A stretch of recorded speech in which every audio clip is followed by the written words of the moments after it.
This is a recast of the 11,000-word piece, Bernard Baars' Insights into AI and Consciousness, from AI VIPs. Let's listen in. Today's focus is on Bernard J. Baars, who was born in 1946 and is a well-known cognitive scientist and neurobiologist. He's been recognized for his groundbreaking work in the field of consciousness. His career has spanned multiple disciplines, including psychology and neuroscience. He earned his Ph.D. in psychology from UCLA, and his contributions to our understanding of human cognition have been immense, particularly his work in cognitive processes related to consciousness, attention, and working memory. Baars has held positions at prestigious institutions like the Wright Institute and the Neurosciences Institute. He is best known for formulating the Global Workspace Theory, GWT, a major cognitive framework that has shaped both consciousness studies and the development of artificial intelligence. In a nutshell, the Global Workspace Theory postulates that consciousness arises when multiple specialized brain processes access a global workspace, a central hub where information is shared with various neural subsystems. This theory has significantly shaped discussions around how the brain integrates information and how conscious awareness emerges from cognitive functions. Besides GWT, Baars' research also covers attention, working memory, and the neural mechanisms tied to conscious experience.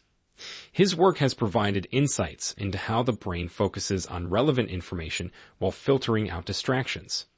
This approach to cognition incorporates ideas from distributed cognition, emphasizing how different parts of the brain work together to create coherent experiences. Let's dive into the Global Workspace Theory, GWT, a bit more. According to this theory, the brain consists of a series of parallel processors, each responsible for specific tasks such as sensory perception, memory, and decision-making. These processors usually operate independently, with most of their activities being unconscious. However, when information from one of these processors becomes relevant to our ongoing goals or actions, it is broadcasted to a global workspace.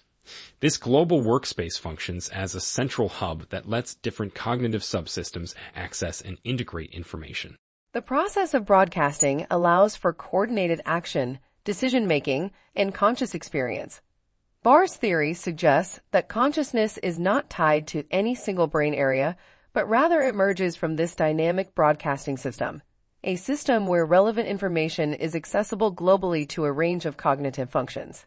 The Global Workspace Theory has been instrumental in advancing scientific understanding of consciousness. It addresses key questions, such as why certain cognitive processes become conscious, while others remain unconscious, and how different cognitive systems cooperate to produce unified conscious experiences. The theory frames consciousness as a workspace for information exchange and offers a practical model for researchers. One of its strengths is its testability. Neuroscientific studies have shown that when people become consciously aware of stimuli, widespread brain activation occurs, supporting Baars' theory that consciousness is linked to global broadcasting of information. GWT has also had profound influence on the study of attention, working memory, and perception. By proposing that conscious awareness arises from the global availability of information, Baars has reshaped how scientists conceptualize cognitive processes, positioning consciousness as an essential mechanism for coordinating complex mental activities. But Baars' work doesn't just play a significant role in cognitive science, it has substantial implications for artificial intelligence as well. Specifically, the quest to build machines that can perform tasks requiring human-like cognition and consciousness. One of the biggest challenges in AI research is creating systems that can perform complex computations, but also integrate information in a flexible, coherent manner, much like the human brain does. GWT provides a potential blueprint for achieving this integration. AI systems that aspire to model human cognition can benefit from the principles of GWT, such as distributed processing and global information sharing. By using the GWT as a framework, AI researchers can design systems where different specialized components, like those handling perception, decision-making, and learning, work in tandem through a global workspace, simulating conscious-like behavior. This approach could lead to advances in AI systems capable of dynamic learning, real-time decision-making, and more intuitive human-AI interactions. It's even inspired cognitive architectures like LIDA, Learning Intelligent Distribution Agent, which attempt to model conscious processes in machines. The influence of GWT has also been seen in other models like ACTAR, Adaptive Control of Thought Rational, and SOAR, both of which share principles with Baars' theory. These models have contributed to advancements in AI systems' ability to handle complex decision-making tasks. What's interesting about GWT is its application in various domains. In healthcare, for example, AI systems modeled on GWT principles could help doctors diagnose diseases by analyzing large datasets and supporting medical decision-making.